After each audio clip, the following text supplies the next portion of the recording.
All right, good afternoon, everyone. My name is Katarzyna Sidło. I'm a Research and Communications Associate here at CASE, Center for Social Economic Research. And this is our second real-time webinar that we're organizing jointly with Why Emerging Europe. And as we're waiting now for the deadline for submission of the new reform proposal is approaching, for the Prime Minister of Greece, Alexis Tsipras, we're going to talk about Greece. And we've invited three experts that are going to help us understand what is going on and even more importantly what could possibly happen once the Greeks' decision is known. So please join me in welcoming our guests. We have today with us Mr. Vasilis Montastriotis, professor in the London School of Economics and Political Science, who's specializing, among others, in Greek macroeconomic policy. Hello. Could you just join us to welcome everyone? Hello. Hi. Thank you. And also today with us, Andrea Montanino, who's the director of the Atlantic Council's Global Business and Economics Program, and also a former executive director at the IMF. And finally, here with us, Christopher Hartwell, the president of CASE. Right now, what we know is that, as I mentioned, the deadline for submission of the new reform proposal is approaching. We're waiting for what the Greeks are going to propose. And we already know the results of the Saturday's referendum. The Greeks voted no. And we've seen some Greek nationals dancing Zorba on the streets of various European cities. But not quite everybody is celebrating. Could you please comment for us? Could you tell us what the results of the referendum mean and what does the resignation of the Greece Minister of Finance, Mr. Yanis Varoufakis, on Monday mean for Greece and for Europe? I could ask Mr. Monasteriotis to comment first.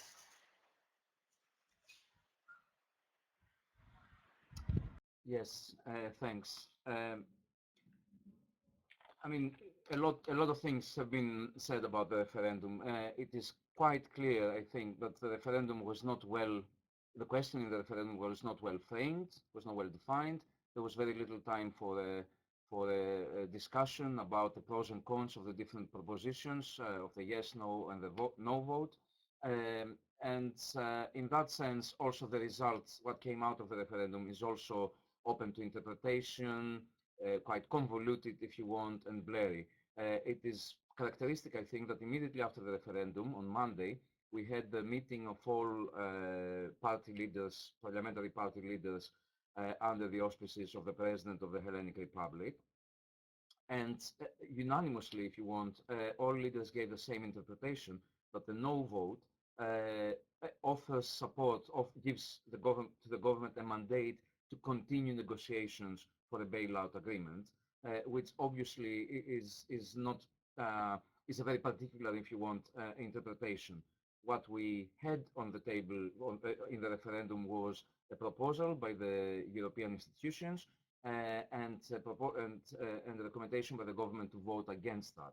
Since people voted against that with a strong majority of 60%, 61%, it is not very clear how this legitimizes the government to then seek continuing negotiations for an agreement, allegedly, as we understand now, very close to the original proposals of the European institutions. Now, this is the first point. The second point, however, is that it seems that the Greek public, and especially the people who voted against the original agreement, the no vote, they're very much in favor and backing the government, supporting the government in its approach to striking an agreement with the European institutions. And in that sense, this answers the first question of whether the outcome of the referendum is legitimate or whether the outcome of the referendum is a clear no or not. It seems that it's not a clear no, it is a mandate for continuing negotiations with the objective of keeping the country in the Eurozone. And I think this is how we can interpret, if you want, the stepping down, the resignation of the former finance minister, Professor Varoufakis. Professor Varoufakis was in, for right or wrong reasons, he was in very bad terms, with, especially with some people, some officials in the Eurogroup, but in general he had he had been perceived as quite confrontational and perhaps even lacking substance in the negotiations of the last 5 months. And in that sense, it was paramount that some new personnel would be involved in the negotiations if it is for the negotiations to bring a positive outcome of Greece remaining inside the Eurozone. Right, thank you very much for that. You've mentioned that people by voting no gave the government a legitimacy to go further, but there's been voices that they weren't really quite sure what they were voting for. Were they voting no to just giving up? Were they voting no for the actual deal? Chris, could you perhaps give us something more about that? Hi, Kasha. Sorry, could you say that one more time? It didn't come out very clear. Right, sorry about that. I've been wondering, did the people really know what they were voting for? Did they realize that the vote means, they're giving their legitimacy, they're backing up the government, or they really knew that voting no means that theoretically the deal is closed? What does the referendum really mean? Okay. Well, I mean, you can always say that the people didn't understand the ramifications of what they're voting for, but you can always say that about democracy. The Greeks should know that more than anyone else, having invented democracy, saying that, what you vote for, you deserve what you vote for. I think there definitely might have been some overselling on the part of the Greek government in that this was a symbolic vote against against the Germans or the French dictating what we can do. This was a vote for sovereignty. This was a vote for democracy. Not really understanding that this was kind of the last chance that, at least now, when European Union officials are actually talking about Greek exiting the Eurozone, this was kind of a last-ditch effort to say that we accept this package that creditors have put together, or we're kind of closing the door. I don't see where we can really go from here now in being conciliatory. As it was just mentioned, obviously the now former finance minister of Greece was very contentious, was seen as contentious in Brussels. So I think the people kind of fed into that, not really understanding what was going to come next. You could say we're voting down this package of creditors. We're voting down this bugaboo of austerity. But once the party's over on Sunday night, Monday morning always comes. And you figure out what you have to do from there on out. I think that's a lot of what we're seeing this week, is that the government is really scrambling to see to jibe what they meant from no, what the people thought no meant, and what it really means, and how Europe feels what no meant. I think there's just a huge lack of communication here. I think the referendum itself was hastily convened. The wording was convoluted. So, I mean, there were tons of problems in the referendum itself. But in saying that the people didn't know what they were really voting for, I think that may be an overreach, but there may be some truth to it. Right. Thank you very much for that. Mr. Montagnier, do you have anything to add here? What is your opinion? What does the Greek vote mean? And what's going to happen next? Well, let me say that I mean, I fully share the view of who spoke before me, that I mean this was an unclear referendum, but at least was clear the outcome. The outcome was no to the creditor approach, say, and yes to stay in the euro, which to me the two things are very difficult to cope and to stick together. My feeling is that the referendum put Tsipras on a weaker negotiating position with the European partners rather than a stronger one.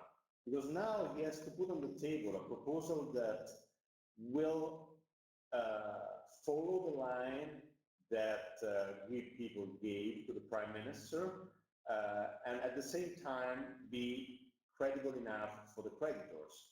And I don't know how you can cope the two things, how you can keep together something that goes in the direction of the referendum, so no to that kind of approach, the approach of the creditors, and at the same time to allow creditors to accept our proposals. So I think with a yes would have been much better for the Greek government. Okay, so thank you. You believe that a vote yes would be better. So do you think that voting no means this is the beginning of a full-scale tragedy? What are the possible future scenarios for Greece in terms of economic and political and social consequences? Well, I mean, I don't think this is the start of a tragedy. Unfortunately, the tragedy started many years ago with Greece, started with, producing fake numbers by the National Statistics Office. I remember, I think it was 2003, the director of the Greek National Statistics Office was dismissed because of the discovering of not appropriate accounting. So this is a tragedy that started at least 10 years ago. Now, I mean, I don't know whether it's the beginning of an even bigger tragedy for the Greek people. I really hope no, because I think from a Brexit, they will be those that will suffer most. The Greek economy is really a weak economy. Just let me give you a few figures. If you look at the export of Greece, 40% of its export is raw materials, which doesn't mean that raw materials are in the country. It's basically shipping of raw materials through Greece. There is no chemicals, there is no financial services, there is no advanced manufacturing, there is no technology. So my question is, which is the business model of this country? How this country can survive even with a national currency?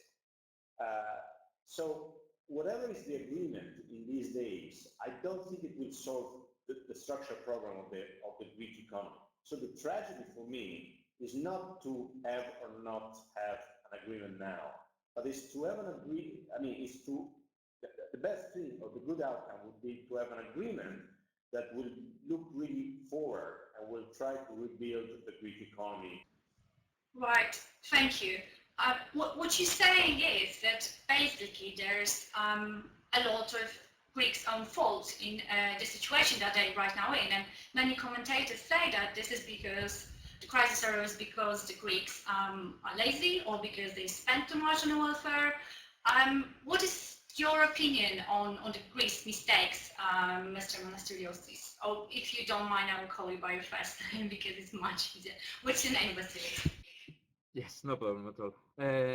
I will respond to this question, but I would like to say a couple of more things, just following what Andrea just said on the scenario and whether we're experiencing a Greek tragedy already or what is the future. And I'm afraid my take on what is to come in the future is even bleaker.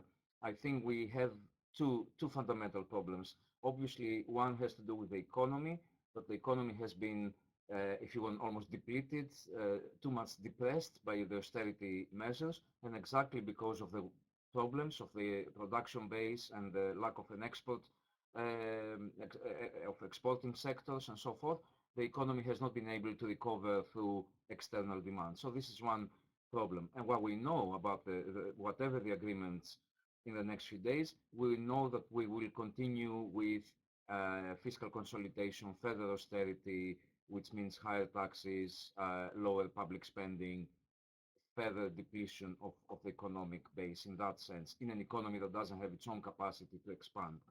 So this is one of the problems which makes me a bit pessimistic for the future. But I think the other problem, which is not discussed so much, is the extent of political confrontation and polarization, and may I say even nationalism, open nationalism that has developed in the Greek society over the last few years, and especially so in the last 5 months and in the last perhaps 10, 15 days. A real fracture within society, mistrust, and I think this is something that will will affect the potential of the country to legislate, to implement legislation, and to take the economy forward for quite some time. So I think I have two reasons to be pessimistic: the economic one, but also the political, the socio-political one. So let me then come to your question about the lazy Greeks. Of course, any generalization and categorization of that sort is exaggerated, stereotypical. Greeks are not more lazy on the whole than any other population in Southern Europe or in other places. What Greeks have is a country of very weak institutions, very weak law enforcement, and in general, a lot of legislation, but very little in terms of implementation, and also, of course, a very weak production base. So you have rather a low productivity economy, not because the people of the economy or the workers in that economy are lazy, but because there's no sufficient capital investment. The technology content of production is very low. Agricultural production is hugely fragmented in small ownership, which cannot exploit economies of scale. There's no entrepreneurialism that would be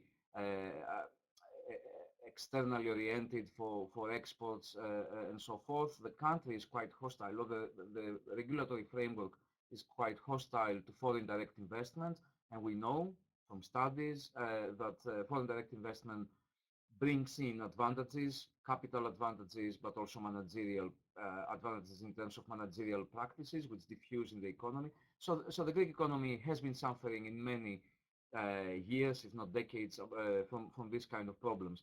So this allows the stereotype of the lazy Greeks to emerge, and in some way justifies this perception. That said, one has to realize and to accept that Greeks have been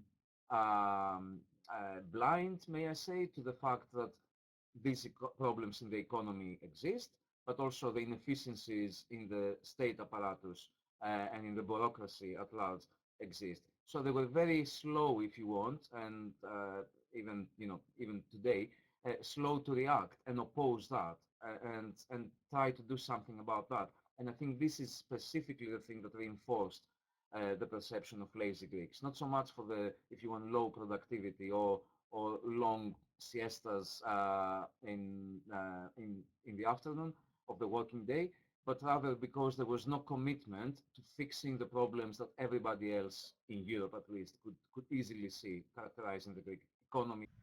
Right, thank you for that. I can see that Mr. Montanino and Andrea wants to add something to that discussion.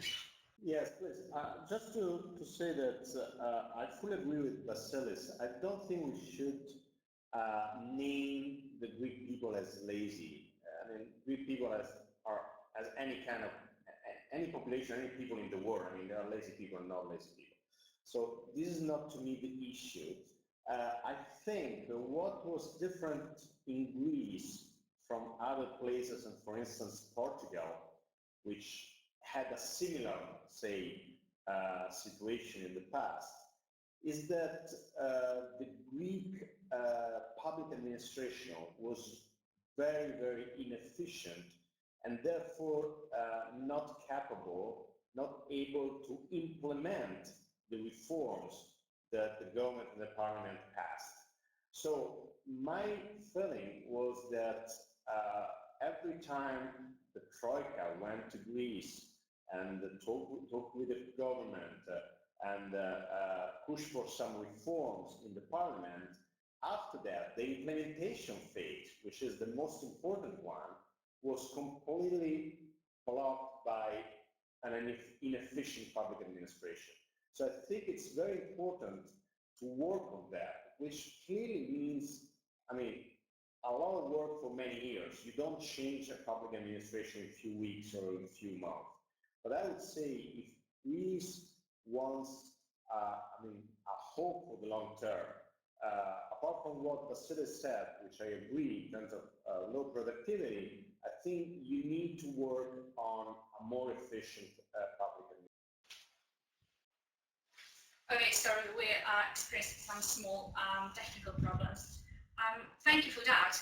You've mentioned that there's been a problem on the implementation stage with the reforms, but the main ideas that the Troika suggested is austerity. So is it really that austerity is universal policy cue for everyone? So Greece has implemented already some series of reforms and it did not bring economic growth. So is it that the fault was on the very idea of austerity? Would it work in Greece, or the program was good, it just hadn't been implemented properly? Chris, could you perhaps comment on that, please? Yeah, of course. Thanks for kicking that one to me. As I mentioned at the beginning, we talked about austerity is this monster out there that's coming to eat our children and throw our old people out onto the streets. Well, actually, we find that capital controls is what throws our old people onto the streets without access to the ATMs. But we talk about austerity. We haven't seen it. Austerity isn't just about kind of slowing the growth of government, which Greece has done, but it's only done so much back to about its 2008 levels, and that's only in the past year. Austerity isn't slowing the growth of government. Austerity isn't necessarily even kind of reducing the role of government in society. Austerity is about drastically reducing the level of government in society. This is where Greece doesn't have, well, Greece obviously has a problem, but Greece has a problem that's common to all of Europe. We've just had the Eurostat just released its numbers yesterday or the day before on kind of the cost of government in the European Union. And while Greece is kind of fair to middling when it comes to public expenditures, you might actually see a little bit more in Germany and France, but of course they are obviously richer countries. There is just too much government involvement. There's too much spending that is going on throughout Europe. Some countries can sustain it. Germany has been able to sustain it, but Germany also instituted flexible labor market reforms in the past couple of years that have enabled it to really continue to grow. Lithuania, Latvia, Estonia, they actually took not just these kind of at the margin spending cuts, but they have dramatically slashed the size of the public sector, something that Greece hasn't been able to do. To come back to the previous point, Greece not only has a bloated public sector, it has an inefficient public sector, which is just a great recipe. So you can say austerity has been terrible over the past few years. If you're Paul Krugman, that's what you're going to continue to say in the pages of the New York Times. The only problem is that you're lying, is that there hasn't been this actual austerity that is needed. And just as a final point on this, and I think bringing up the idea of austerity is very important. To this point, we've been talking about Greece, and you hear in the news kind of the idea of Brexit, about what happens when Greece leaves the euro. I say when Greece leaves the euro, is that we're looking at monetary solutions to a fiscal policy problem that is actually deeply structurally institutional, not only in Greece, because obviously as Andrew said, there are lazy people everywhere. It's a structural problem, I would say, in Europe right now. And kind of the response to it has been so narrowly focused because not only did Greek voters not want to face what austerity really means, but neither do French voters, neither do German voters. This is a Europe-wide problem. Thank you for this insight, Chris. I can see that Vasilis really wants to comment on the austerity issue. Yes, I'm usually considered to be a pro-austerity person, but I'm afraid I will disagree quite strongly, actually, with what Chris described. Of course, we know even before the crisis that there's different preferences and interpretations in policy, in economics, about the size of the state. The debates in these circles are more exaggerated than the actual differences in the size of the state. So, for example, the UK, one of the most flexible labor markets, countries associated with the liberal market economies, neoliberalism, or what have you, has 40% of state spending is 40% of GDP, and the country aspires to bring it out to 36% by 2020. In France, spending is 42% of GDP. So, France, which is considered much more socialist or much more akin to the welfare state and so forth. So I think the differences here can be deceptive in that respect.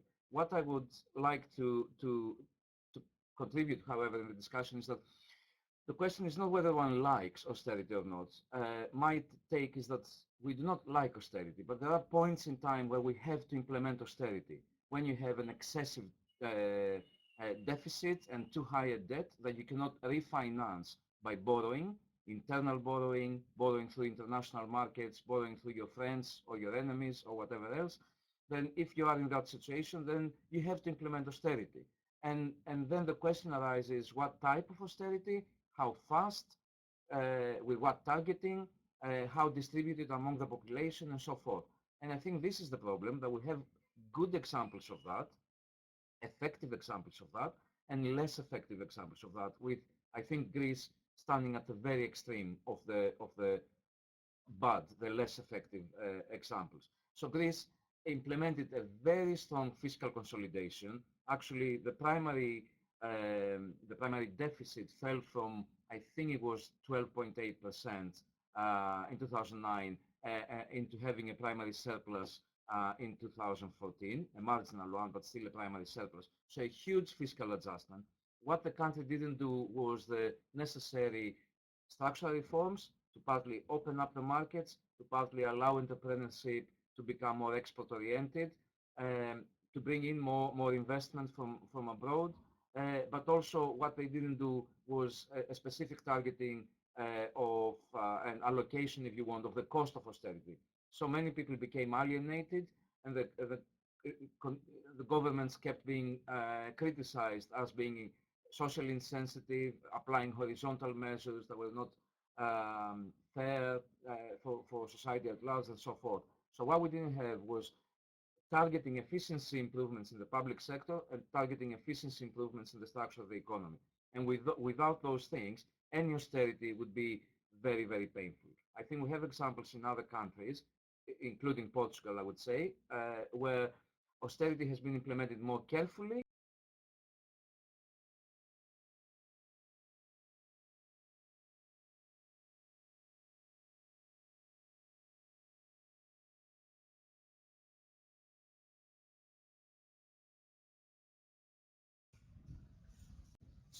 I think you're not online anymore, Vasilis. Could you please connect with us again? And if not, Chris can take a minute to comment on what you said. Are you here again? Okay, thank you. Are you here again? I am, but I unless you couldn't hear me, I completed what I wanted to say. So the point was that austerity, when you have to apply austerity, the question is how well you apply it with effective measures that will minimize the cost of austerity, essentially. And we have different examples across Europe with more effective implementation versus less effective implementation. That was actually a very interesting point. Chris, could you please comment on that? What are your thoughts? I expect that you don't fully agree with Vasilis. No, I don't want to agree with Vasily, but I agree with him entirely. I think his point was correct, especially when we come to kind of looking at the broader numbers of spending to GDP. You know, his point about the UK, his point about France, and kind of perception. And I agree entirely. And I agree also that it should be the structural reform. I mean, because we look at the headline numbers and when we say that, okay, we reduced government spending by XYZ%, and then this must be an implementation of austerity. But it's the structural reforms, it's the institutional reforms beneath the surface that we don't really see and that we haven't seen. I mean, obviously there are public administration inefficiencies everywhere in the world. In Greece, they're probably worse than most, especially when it comes to tax efficiency. Even the Bank of Greece really recognizes this. They've done some work on VAT efficiency and kind of how much of a gap there is between what they should be taking in. There's this knowledge that tax administration isn't taking what it should. There's also this kind of knowledge that tax policy itself is kind of screwy. But you look beneath that, you look at kind of property rights, the putting in of a land cadastre or having even just proper land titling. You know, the European Union gave tons of money for such a program like that and then asked for it back because so little progress had been made. The kind of the sense of corruption, the sense of smuggling, sense of tax evasion. We at CASE have done a project just kind of looking at cigarette smuggling in reaction to different tax rates. And in Greece, cigarette smuggling over the past year has been off the charts. You know, it's kind of rule of law issues. So I agree entirely. We look at the headline numbers about what austerity is and what austerity can cause, and kind of gets lost that it's not just about what did the government spend in a particular year. It's about, you know, what is the government's involvement? What are kind of the interactions? What's the interface between the public and the private sector? It's not all benign. It's not all going to get my pension check. It's not all I cradle to grave health insurance. It goes a lot deeper beyond that. And I agree entirely with Vasily that it is the structural issues. But as I said before, I think these are structural issues in Europe as well. It's just kind of the way that they've been implemented in Greece, or maybe adapted in Greece, grafted on to the way Greece was before it entered the European Union. That could be some problems. We always talk about you can't transplant institutions. Well, in some ways, you know, you can't just take a law wholesale and implement it somewhere else and expect to see the same results. And I think that's also something that has happened here. All right, Chris, are you still here with us? Because we can't hear you right now. Can you hear me now? Yes? Yes, could Can you hear me? please repeat the last point that you made? I'll try to remember. It was difficult. It was a long tirade of points. But basically just saying that kind of the structural reforms we talk about implementing institutions. You can't transplant institutions. You can't transplant laws and expect to have kind of the same outcomes in every place. This could be some of what we've seen in kind of the marrying of German institutions and French legal thought with kind of Greek culture. You get something that you might not have anticipated. But I think this is, again, a European-wide issue.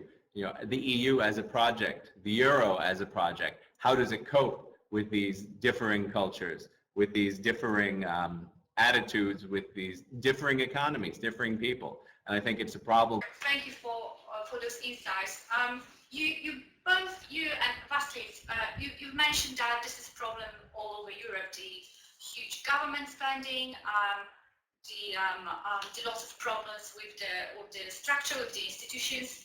Andra, could you please tell us, is there a lesson from the Greek crisis, from the situation that Greece is in right now, for other European countries, what to do in order not to land in the same position? I think there is a lesson for Europe as a whole, and probably lessons for single countries. So the lesson for single countries is that economies probably are more vulnerable now than before, and having too high public debt is always risky, because markets can react abruptly, decide not to buy your sovereign debt or even your private debt, and your economy collapse in a few weeks. So I think the first lesson is that all countries should try to fully respect, let me put in this way, the European rules, the Stability and Growth Pact, in order to reduce gradually their debt to GDP ratios and be in safer place for future crises. That will come sooner or later. The second lesson to me is for Europe as a whole.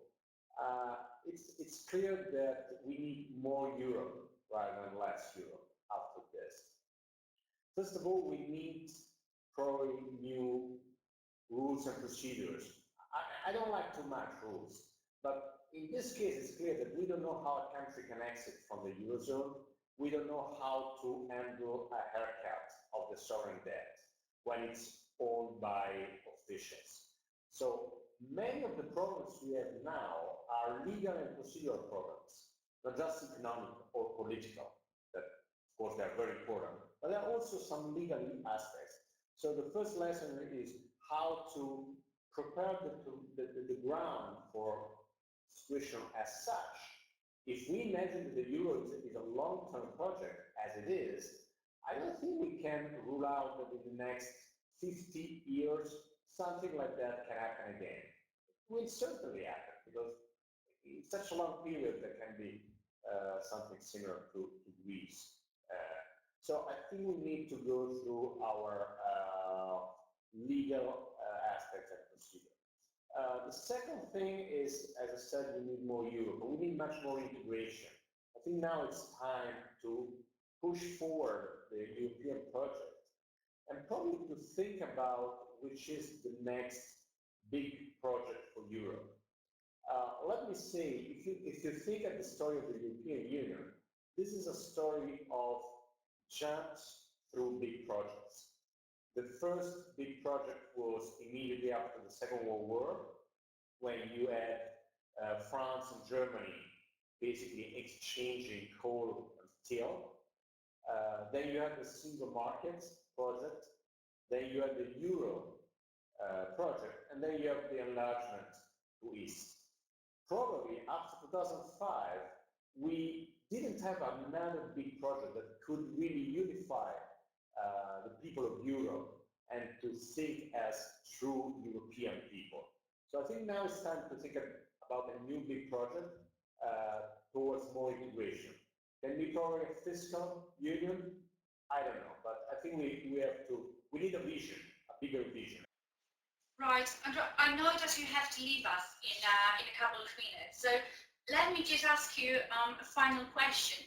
What is your recipe? What is your cue for Greece, for the Greek situation? What they have to do in order to avoid bankruptcy and in order to, stand on their own legs again? Okay, so what I was saying is that Greece has a short-term issue and a long-term issue. In the short term, we need to solve the liquidity emergency. So Greece needs by Sunday, I would say, by next Monday, an emergency plan. I don't think Europe, the creditors and the debtor will be able to have more than an emergency plan for the coming days. But this is needed, otherwise the country will bankrupt. For the long term, Greece needs completely reshuffling of its economy. And as I said before, to think which is the business model and which is the comparative advantage of Greece, hoping that Greece will stay in the Eurozone, of course. So I would advocate a 10-year program for Greece, not a 3-year or 2-year program, because Greece needs more time. One of the problems we had in the last years with Greece is that too much was asked for such a short period of time, and this is not feasible. Greece needs 10 years to develop a strategy for growth, and so I hope the creditors will give such a period that, of course, means on the other side, on the Greek side, to accept a sort of limitation of sovereignty for a while. So, as you said, I have to leave now. Thank you very much for this invitation. Thank you. It was lovely talking to you. Thank you so much for your insights. This was Dr. Andrea Montanino, the Director of the Atlantic Council's Global Business and Economics Program and a former Executive Director in the IMF in charge of Albania, Greece, Italy, Malta, Portugal and San Marino. Thank you so much for talking to us. And in the meantime, I can see that we've been joined by our fourth speaker, Professor Steve Hanke, who is the Professor of Applied Economics at the Johns Hopkins University in Baltimore, and also a Senior Fellow and the Director of the Troubled Currencies Project at the Cato Institute in Washington, D.C. Professor Hanke, if you could please join us by clicking Start button, then we could add you to the conversation. Right. Could you please start by giving us a short piece of mind? What do you think about the recent situation in Greece and the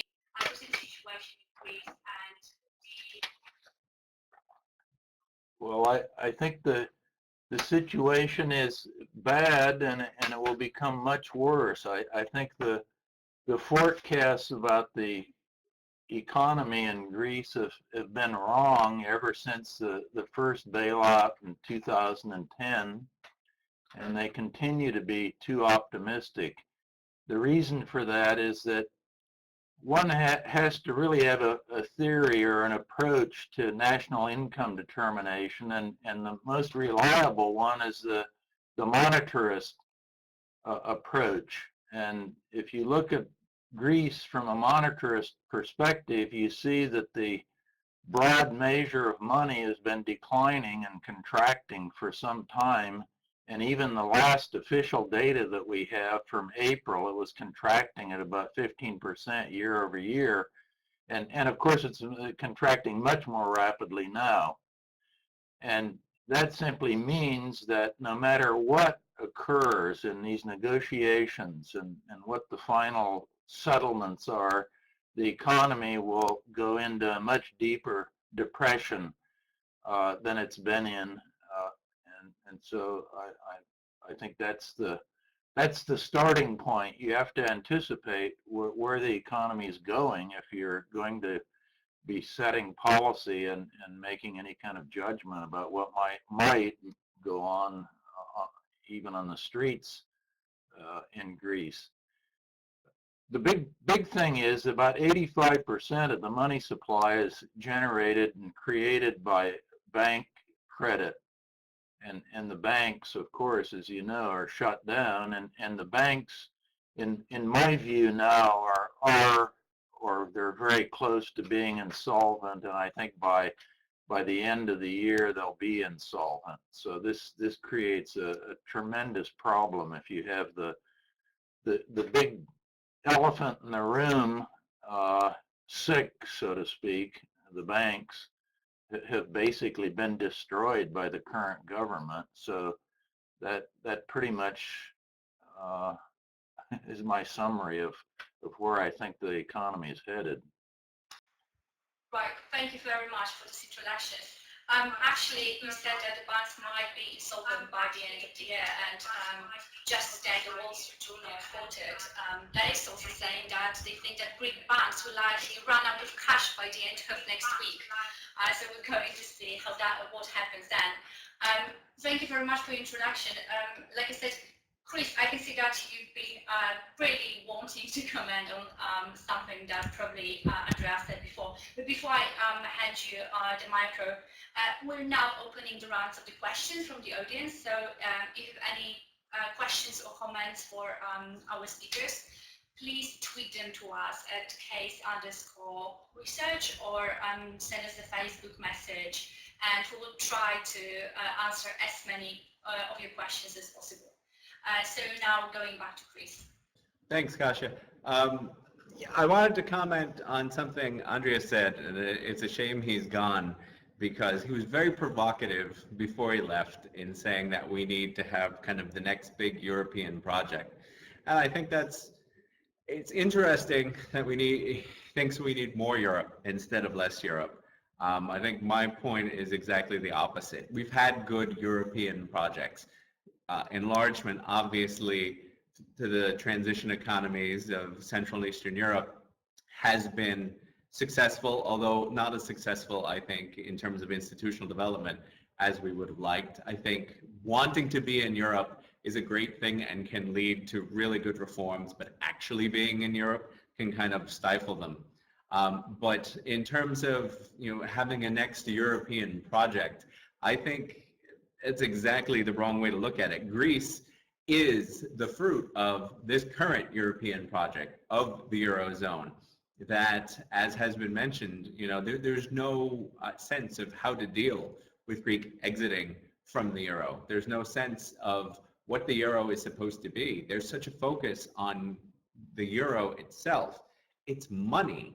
It's supposed to be a store of value that fluctuates depending on kind of the market's assessment of the Eurozone and is used as a medium of exchange. It is not some mystical project, something metaphysical that is supposed to be guarded at all costs. It's money. So I think this idea of the next European project is incredibly premature, especially given that the current European project is a failure. We mentioned in our previous webinar with Case and Why Emerging Europe, there is possibly another European project. There's Ukraine, But France and Germany and Poland and Estonia aren't all on the same page about this. And these are just kind of four countries inside the European Union. If Ukraine is supposed to be, could be the next European project, something that we can all get on board with, they shouldn't be invaded, they should be moving closer to Western values, they should be clearing out their corruption, things that are self-evident. How are we going to get together on these larger projects that are of, I would say, of dubious merit right now, especially given the Eurozone? I don't think the crisis of the Eurozone calls for more Europe. I think it calls for us to step back and rethink what Europe is, what are its goals. Thank you, Chris. Previously you said that Brexit is not a question of if, but when. So do you think that when that happens, when the Greeks leave the Eurozone, when they leave the European Union, what's going to happen with the European project? You're saying that the new one is too far an idea that we have problems with what we have right now, but isn't that the case that if the Greeks leave, it's going to be a very dangerous precedent? We know that Britain is thinking about leaving the European Union, leaving the Euro. What do you think that Greeks leaving the Eurozone can mean for the future of the European Union and for this European project? Well, I don't think there's any question that the Greeks are leaving the European Union. It's leaving the Eurozone, and I think there's obviously a huge difference. Although institutionally within the European Union, over the past few years, the Eurozone has been dominating the policy, has kind of created this two-track system already, where the further integration is being driven by the Eurozone countries. I don't think it's really a question of Greece leaving the European Union. It would be leaving the Eurozone. But yeah, I mentioned that I think Brexit is not a possibility, it's a reality. I think in the short term and the medium term, paradoxically, this is probably the best thing that can happen for the Eurozone. I think the Eurozone has proven the kind of the Hayek's kind of fallacy of information, that the planner doesn't have all information available. In the Eurozone, even if the information was available for the planning of a common currency, it wasn't all utilized. So we've gotten these countries that kind of at the European periphery that maybe weren't ready for a monetary policy. And Professor Hankey will probably be able to comment on this one better than I can, but that weren't ready for a common currency. Greece leaves the euro and maybe takes Portugal, maybe takes Italy with it. The euro itself is going to be stronger. And what that means for the European Union writ large, well, that's a whole different story. But again, it needs forethought. It needs this kind of planning, at least, to understand the consequences of what might happen from the previous project. Thank you for that. Some commentators are actually saying that leaving the Eurozone might be just the first step, that the Greeks are fed up, that they feel that the pride is being taken away from them. So that's the talk that's been going on in the media now. So Vasilis, could you perhaps comment on that, about the possibility of Brexit? What do you think? Is it inevitable, or do you think that something can be still done to keep the Greeks within the Eurozone? Yes, thanks. To start with, I think it's not inevitable, but we're very, very close to that happening, obviously. We're perhaps days away from that happening, but by no means do I think it is inevitable. The Eurozone has already built the mechanisms and the institutions that it needs in order to deal with problems like the economic dimension and the financial dimension of problems like the ones that we have in Greece. What the Eurozone does not have still, and the European Union at large, is the political mechanisms and tools to deal with what is the underlying political problem in Greece. I want to remind you that we had austerity also inside the Eurozone and bailouts as well as outside the Eurozone. The case of Latvia is often cited case of fast adjustments, some support, not external devaluation. So in all this, it sounds a lot like Greece, a 25% decline in GDP, but a fast recovery, swift implementation of reforms, end of internal devaluation with very little public protest. And then we have a realignment of Latvia into the European trajectory, the European integration project. So what we do have in Greece as the main problem is the political delegitimization of austerity, the political delegitimization of fiscal governance, of fiscal rules at the European level, and so forth.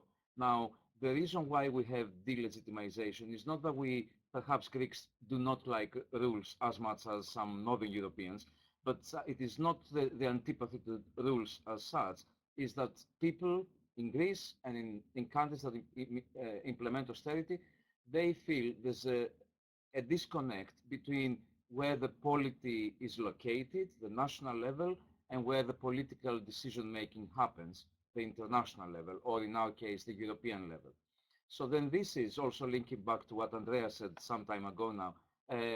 This is the next project for the European Union, and in particular for the Eurozone, which is to create this harmony between the level of where the people identify as the polity, where political action takes place, or political organization takes place, a connection between that and the politics, where political action, decision-making takes place.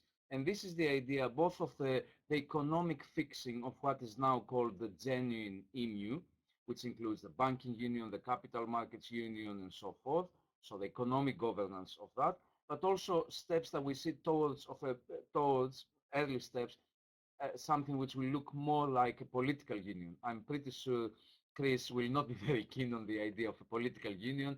Definitely in Britain, this idea would not be very popular, but this is perhaps not the issue. The issue is that for the European Union and for the Eurozone, the next step, the next logical step is exactly to restore politics at the level where the polity is, or polity at the level where the politics is. And I think if that happens, then perhaps also attitudes may change in places like Greece, in places like Britain, perhaps in places like Poland and elsewhere.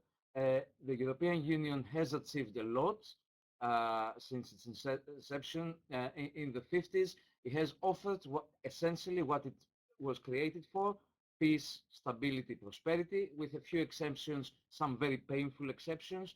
But on the whole, it has delivered on this, and it will continue to deliver on this. It has always felt challenged through different crises, and it has always come up stronger out of the crisis. And I'm quite confident that this will also be the outcome of this particular crisis that we see. So in short, the point I was making was that we definitely have challenges, but the main challenge is not the financial one, it's not the economic one. We can deal with these things. We have the tools. We are creating the banking union, the capital markets union. We have what is forming as the Juncker investment plan. We have a way to shift investment across Europe and help Greece as well in the medium to long term. What is the main problem is this kind of disconnect between polity at the domestic level, at the national level, and politics at the European level. So the next big project for the European Union and for the continuation of the European project is exactly this reconnect between polity and politics. And this can happen either by fragmentation, a Brexit and return to national politics, or it can happen through upgrading, upscaling the polity. So creating this political representation at the European level. And I think this is the challenge. This is where we're going. I hope that was heard. Yes, I'm stopping now. Right, thank you very much for that. We've been talking before about the latest Greek stereotype, and now you've mentioned that perhaps Greeks just don't like implementing certain kind of reforms. There's been a lot of talk recently that in 1953, the Greek Minister of Finance signed an agreement recalling half of German debts from the Weimar Republic times. And so the Greeks are asking, and some commentators are asking, why shouldn't Germany do the same for Greece now?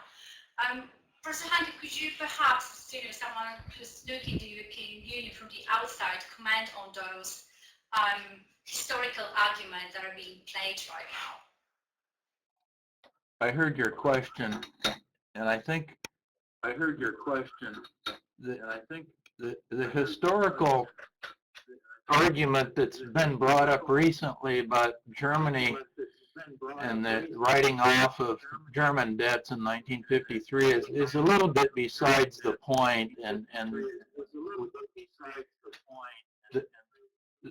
the real reason I think that the Germans have taken the position that they've taken is that they finally have realized, as well as others in the European, in the monetary union, that the monetary union, if rules are not strict and followed, all of the Maastricht type rules, that the monetary union itself is a huge moral hazard waiting to happen. And the Greeks have basically proven that the bad behavior that is associated with a moral hazard in the monetary union is real. And so the decision, I think, has been made that rules have to be clear, transparent, enforced, followed, and so forth, or the whole monetary union will blow up.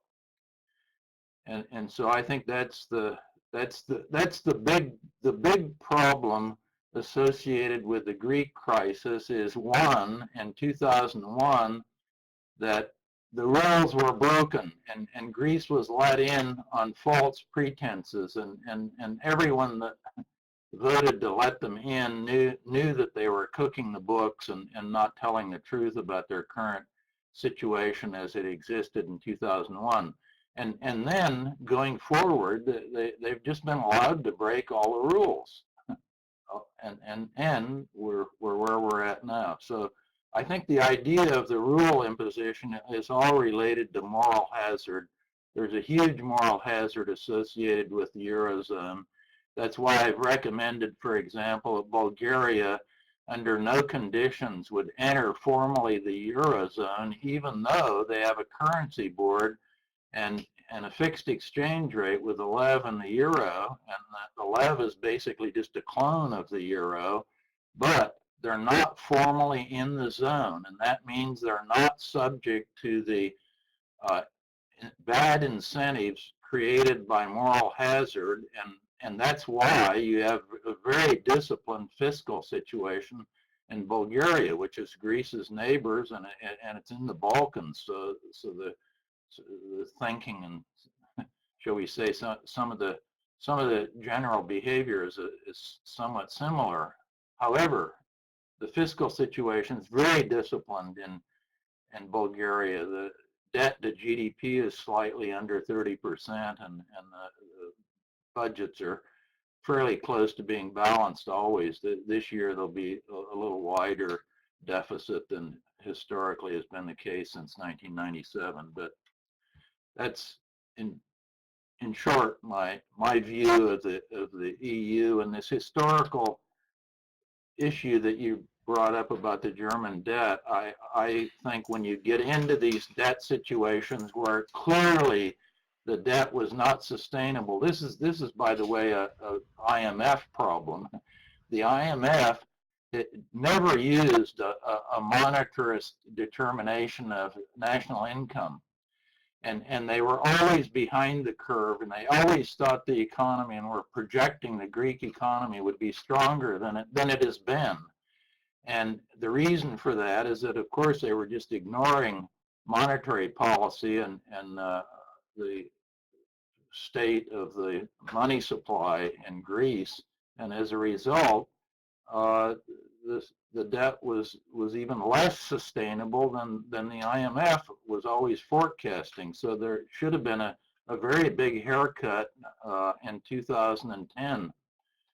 And now all of a sudden people have dredged up this old German 1953 debt reduction and haircut of almost 50%. But that should have been dealt with a long time ago.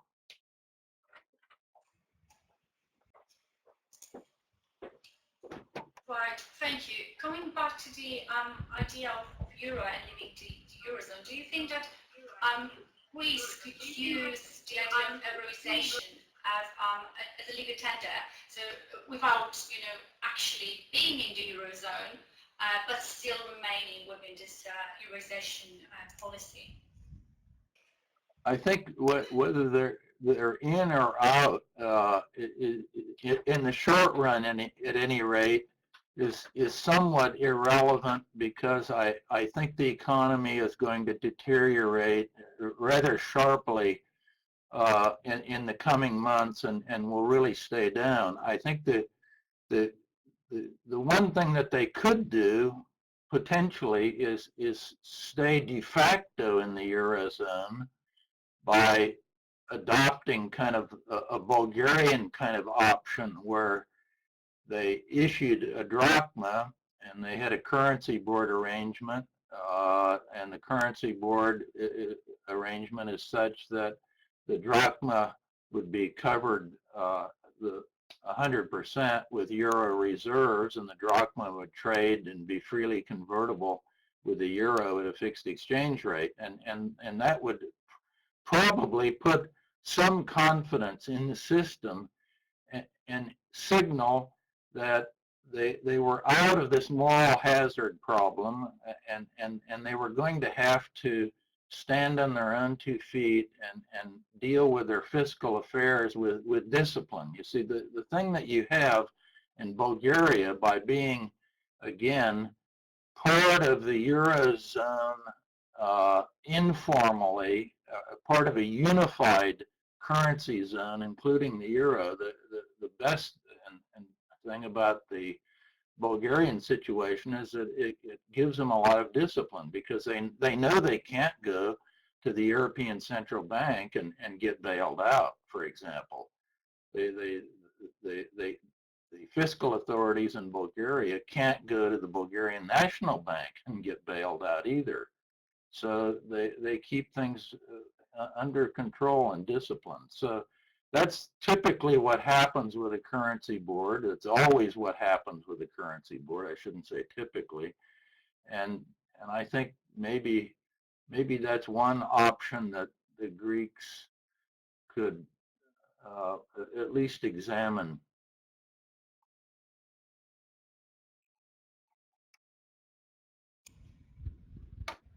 Right, thank you very much for this insight. I can see that Vasilis really wants to comment on that point, but we're slowly coming to an end of our webinar. And for all this time, we've been talking about country or the European Union, but there are great people in Greece, and they've been, under a lot of constraints. Lately, they can only withdraw 60 euros a day. The unemployment among the young people is over 50%.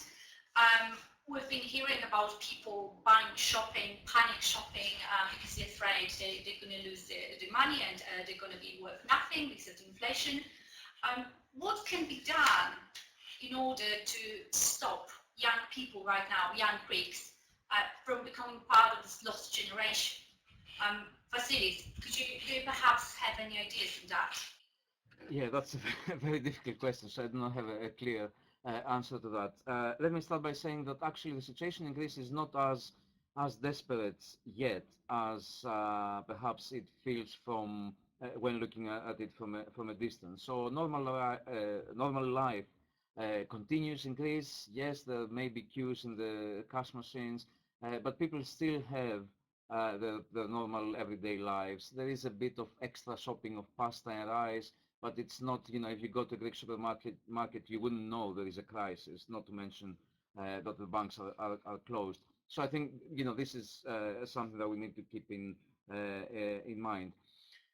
There is no way that the situation in Greece, the Greek economy will recover fast enough for the 18 to 25-year-olds of today to have good employment prospects and then continuous kind of a smooth entry into the labor market in the near future. So the recovery will happen. When it starts, it will happen quite slowly. At some points, it would feel accelerated if you want, but we do not expect that unemployment, for example, will go to one-digit figures before well after 2025. Okay, so it will take many years for the economy to be completely out of the consequences of the crisis.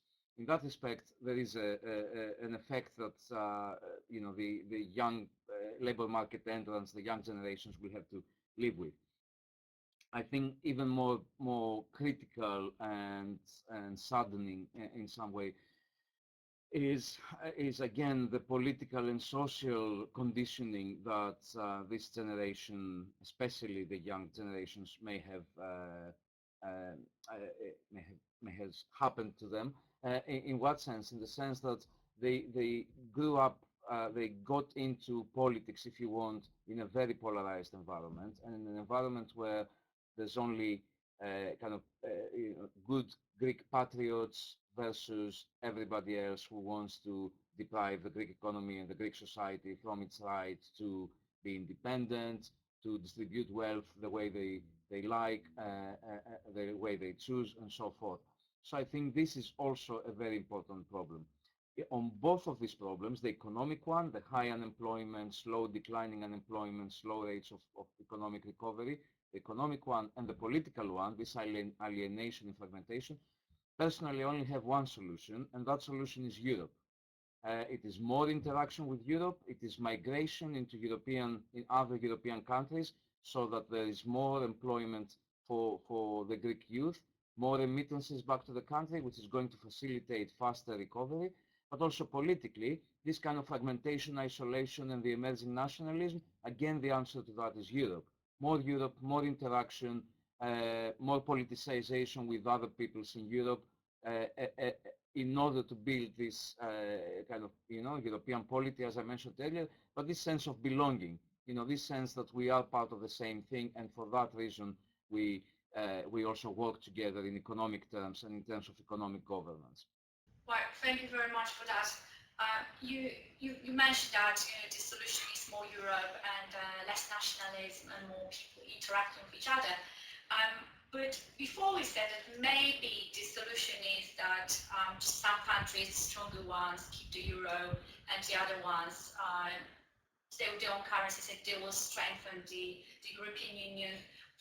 This is an open question, so if any of you would like to comment on that, please let me know by posting the hand sign.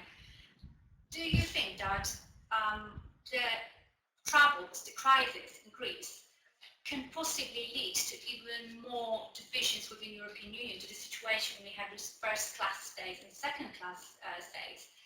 And also, what will it mean for Central and Eastern Europe, for the states like Poland or Latvia or Estonia, both in political and in economic terms? Chris, perhaps you would like to take a stand on that. Yeah, well, I've mentioned already that, the worries about a two-track European Union are unfounded because it's already here. You don't have to worry about it coming. It's already something we're looking at. In terms of whether or not Greece or the euro are going to exacerbate tensions within Europe, I think obviously this is the case. Again, I think that a lot of what has happened with the euro and how we approach a Greek exit, it shows that there hasn't been a lot of planning, there hasn't been a lot of thinking through the euro project and what happens. I think at this kind of meta level, the European Union is still finding its raison d'etre. If Andrea says we're looking for a new project, maybe that's what it needs, as a political union, as a political goal, that there always has to be something else on the horizon. Now, for Central and Eastern Europe, I mean, there obviously are schisms right now in terms of dealing with Europe, but that's because we're talking about the European Union as this monolithic beast, and it's not. And we can't even talk about Central and Eastern Europe as a monolithic beast. For every Czech Republic and here in Poland, where we're growing and where Poland, obviously not on the euro, there's a country like Hungary, which is kind of a basket case economically, but has been trying and doing its damnedest to get on the euro for the past 12 years. I used to work at the US Department of the Treasury, and I saw the gyrations that the Hungarian National Bank went through just trying to keep the forint pegged in this band against the euro and then suddenly wildly changing the bands. Obviously, Hungary is no one's model for what we can see as a good economic policy. But the other thing when it comes to kind of Central and Eastern Europe, yes, we like to think of ourselves as being in Europe. And I agree with Vasily that we need to have this kind of European ideal. But the events of the past year, especially in Ukraine, have shown that the frictions are there already. The Eurozone didn't cause all of a sudden Greeks to be Greeks and Brits to be Brits and French to be French and everybody to kind of warily look at each other. Those have always been there. Ukraine has also exposed kind of this division of what Central and Eastern Europe wants may not go with what Western Europe wants. And this is something else to consider within the EU. It comes back to, what are the first principles? The EU was founded as a free trade area that became a customs union. And it did wonderful things as that and brought Central and Eastern Europe and helped all these countries to kind of complete the transition from communism. It's where we go from there. That's really the next step. And again, it comes down to, what is the euro? What does it mean to us? I think right now we're in danger of moving into this two-track Europe, which will obviously cause problems, I'd say, going forward, because the dissent is there. We are all Europeans, but there really isn't this European national identity. I agree with Vasily that we need to foster this kind of integration, but the ideas of what Europe is are so different in London, in Brussels, in Warsaw, in Berlin, that we really have to get to that kind of metaphysical idea before we can actually go forward.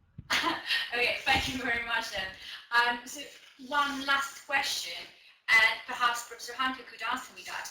What do you think will happen tonight? What will the Greeks offer? What will be the new reform proposal that they will submit tonight before the deadline?